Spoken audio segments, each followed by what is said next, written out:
What's going on, guys? Today we're going to install the gloss black LED front emblem for the Q50 from Halisco's carbon fiber.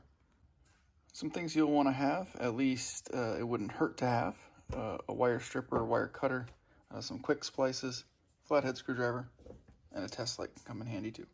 A drill and drill bit will be helpful to create an opening in the emblem itself to run your wires through, which is something I do. You'll want a 10mm socket and a ratchet wrench.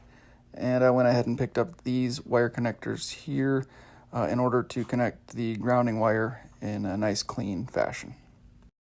Now, this is going to install similarly, if not exactly the same, in the G37 as well. So if you're a G37 guy, this hopefully is helpful as well. But we're going to first start by taking this plastic cowl off, the air induction cowl, by removing the plastic rivets. And we're going to pop the intake box off as well. That's going to allow us to access the wires that run to the headlights, because that's where we have to tap in to get power for our LED. Now, in my case, I have the Always On module by Diode Dynamics, which allows the fog lights to stay on at all times with the factory running lights. So rather than messing with my factory headlight harness, I'll just tap into that Diode Dynamics harness, which we can take out and replace it anytime if we ever want to, without messing with our factory setup. So that'll be convenient if you have that. That'll be helpful for you as well. But otherwise, it works either way. So let's get started by taking this plastic cowl off. The rivets obviously release with the flathead screwdriver, so that's simple. Pull the cowl, set it aside. So there is a bit of a gap right here, and if you have arms small enough to fit in there, you can access the emblem from the back side of the grill just through this port here. I think I'm going to be able to reach it myself. Yeah, so lucky if you can do it. Otherwise, you just have to remove some of these bolts on the top side of this bumper portion, which just allows you to pull this out a little bit.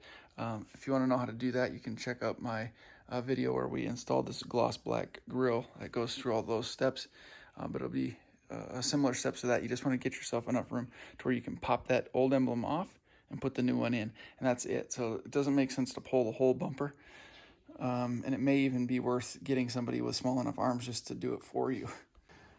And just look at the back side of the emblem so you can figure out what you need to do to pop the other one out. And you can see there's these tabs with the little hooks, so just pushing them out toward the outside is going to release that emblem from the grill. So that's what we're going to try to do. Well, it takes a little squeezing, but I got it out. So you can see how these tabs just fit in here. So again, you just got to pull them out to the outside. From the top side, I couldn't get my arm in far enough to reach all the way over to the passenger side clip, so I just used the handle of a screwdriver, kind of made it an extension of my hand, and pushed that clip. Another thing you'll want, obviously, is a 10mm socket and a ratchet wrench. We're going to take this air box off now. One 10mm bolt here and another under this flap right there. So easy access. Bolts have been removed. Pop your box clips and just separate them. Now, you want to be careful not to break your hoops off the bottom. And then this guy here goes down in that hole, so it doesn't just fall out. You actually have to pull it off, pull it out a little bit. Okay, so this part here is the dynamic diodes harness, and it plugs into the headlight harness here. This is the actual factory headlight plug here with all these wires. So we're not going to tap into that. And this has power going to the fog lights as well, which we don't want that. So I may just tap into this guy here. I wish we just had some pins, but we're going to figure out which wire actually has the power going to the headlights, because again, we only want the emblem on when the headlights are on. not when the fog lights are on, because the fog lights are on all the time now. So if you're not sure exactly what wires to tap into, this is where it can take a little bit of testing with the test light. So I go through with the headlights turned off, and then you get an idea of what wires have power going to them even with the headlights off. And then I'll turn the headlights on and see what power, what wire has some power at that point, and that tells me that that wire is going to be the one we need to connect the Emblem power wire up to for power just when the headlights turn on. So right now the headlights are off, and I did this beforehand, so I'll just show you now. All right, we'll see if this shows up on camera. So I've already checked this, so I'm looking at the pink wire here, just taking the test light. I have it connected to a nut here on the chassis for ground. So if there's power to this pink light, the test light handle will light up, if you've ever seen this before. Stick it in here, and no light. Now I'll turn the headlights on. So now the headlights have been turned on, so theoretically there should be power at this pink wire here. Let's see if you can even do it on the back side. Yeah, even testing it from the back side, that's why I say I wish we had pins, because then I could just stick that wire from the Emblem right in there and just with a pin and just share it. But see, testing the connector side, it works as well. So we know that this pink light only has power when the pink wire only has power when the headlights are turned on. So that's the one we're going to use. So I'm just going to slice this open, and we'll use one of those quick wire splicers, and we'll get everything attached.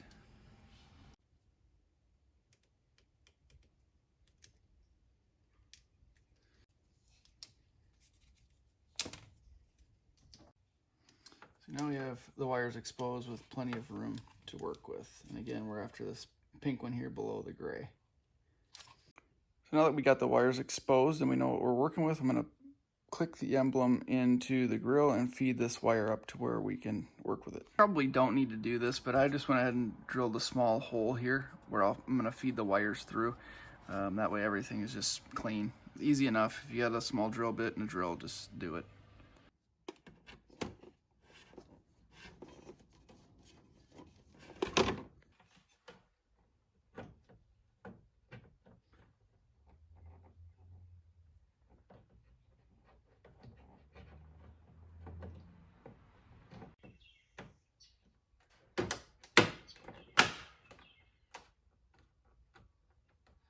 Just gotta kind of wiggle it, get one side started, and pop her in. First of all, do we like the black? I guess I do. It does look pretty sharp. I like the contrast of the chrome with all the black, but this looks pretty dope. All right, we got the wires in. So we got it clipped in, and the wires are in here. We just need to work them over the area that we're working in. I'm gonna try to figure out a way to route these. I think I'm gonna go down here under the radiator support and see if I can poke them out and see if it would focus. I was actually fine. There's a little opening right inside that you can feed that through. And then on the back side, there's a little, well, on the back side, there's an opening. You can't really see it, but it feeds right into the engine bay. So you get plenty of space to feed your wires and hide everything. I just zip tied it to the wire for the horn, just to keep everything out of the place from dangling. As you can see, we got a ton of extra wire here, so I'm going to cut this way down because our harness is right here and I don't need all that extra wire. So we'll trim it, we'll expose the wire, and then we'll use our little wire splicer, and I'll show you how to do these if you're not familiar. So you can see on this quick splicer there's two slots. One goes about 3/4 of the way through, and the other is straight through. So you put your wire from your harness in there, that goes, allowing it to go straight through so you don't actually cut the wire in half. And then the end of the wire that we've exposed for our LED goes in this one that doesn't go all the way through.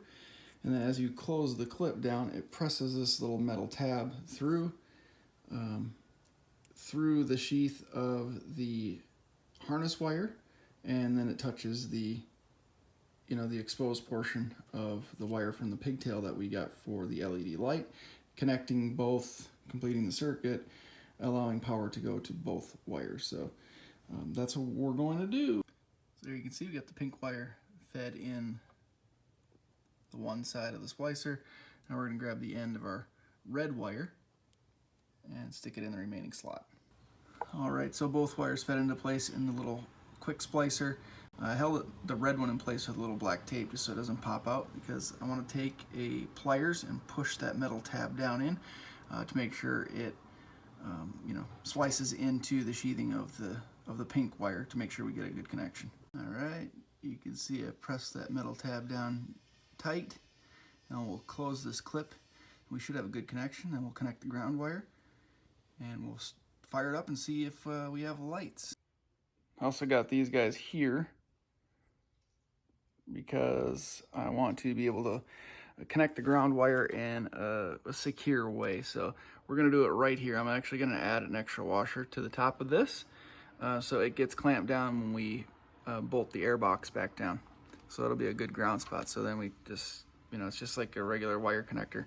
Stick the wire in there, clamp it down, crimp it, and then I'll add a little extra tape to it, make it sure it's nice and secure, and then we'll bolt everything down. But first, I just want to make sure that this actually works. So I'm going to turn the lights on, I'm going to touch the wire to ground, and we'll see if the LED turns on.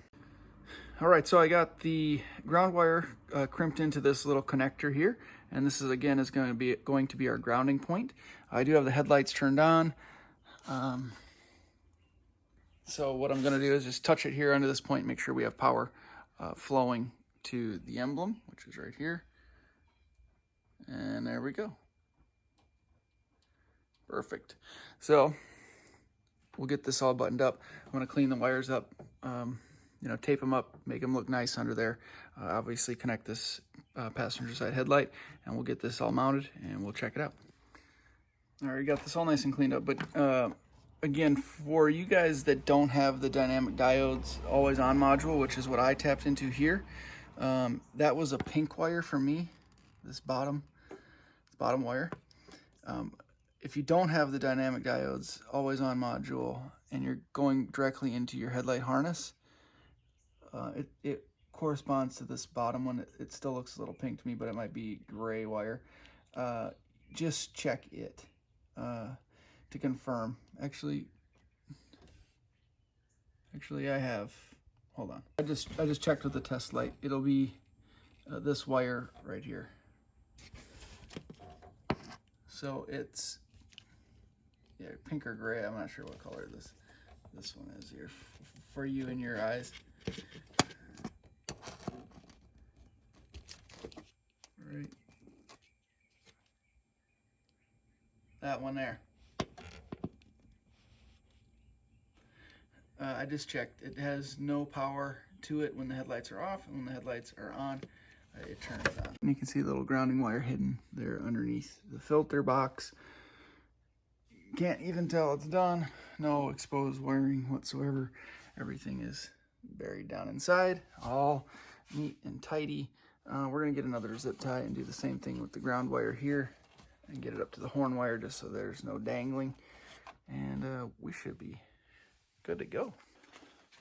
Check it out. Oh, the logo. What do you think?